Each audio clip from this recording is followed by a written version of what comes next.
大家好，欢迎收看联合国周报，我是主持人鲍嫣然。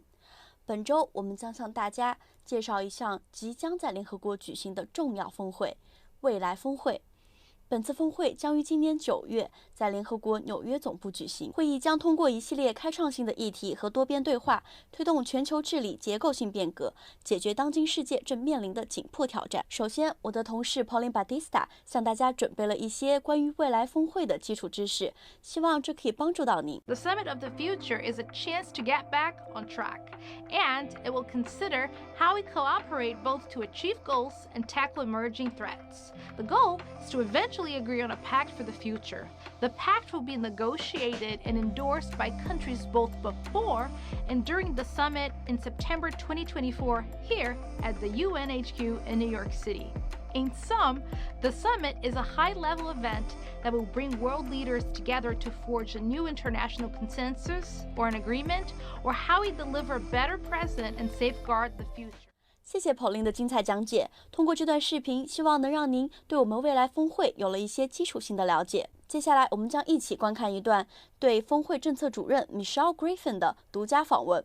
在这段采访当中， Michele 提到了大家所关注的对于外太空的探索、全球数字化以及对于我们后代的一些考虑问题。让我们一起跟随 UN Weekly 主持人 Conor Lennon 的脚步，去听一听更多关于未来峰会的精彩内容吧。Summit is hoping to deliver some kind of step forward on Security Council reform. Obviously, it's a very difficult nut to crack if we're only talking about the composition of the council or the use of the veto. But I do think that there's a massive upswell in recognition on the part of member states themselves, including the P5, that some form of change is needed. And the Secretary-General has certainly been very clear that he thinks that change is needed to the composition of the council so that it is more trusted and more effective and more legitimate in the eyes of the people that it's trying to serve.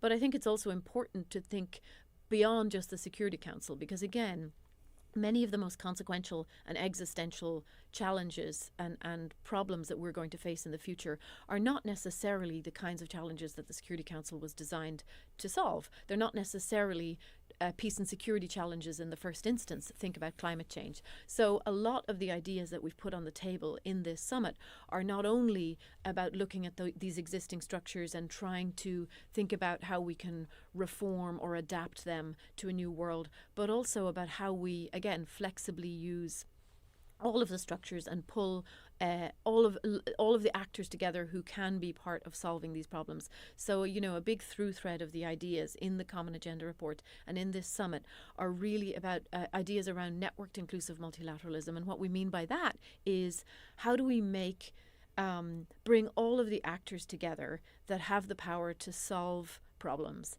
and shape people's lives. It's not just about states anymore. It's about private actors who have immense power in the world today. When you think about climate change and energy transitions and the fossil fuel industry, for instance, or when you think about our information ecosystem and misinformation and disinformation and the role of social media platforms, for instance, or you think about the private actors who now have the capacity to be up in space.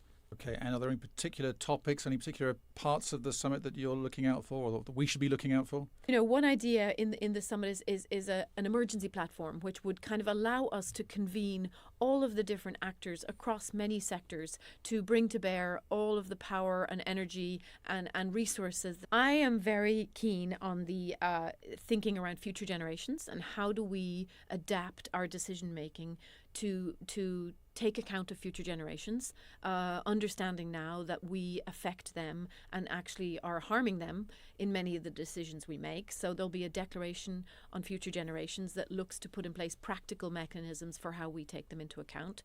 There will be a global digital compact, which looks at the full gamut of developments with respect to digital technology and AI. How do we harness all of the benefits and all of the advances that those developments can offer people for the vast majority of humanity and not just for the few, but also how do we manage the risks that those developments have created, whether that's with respect to weaponization of AI, lethal autonomous weapons, even weaponization of outer space, militarization of outer space, outer space is another good example. It used to be that very few countries had the capacity to be up there.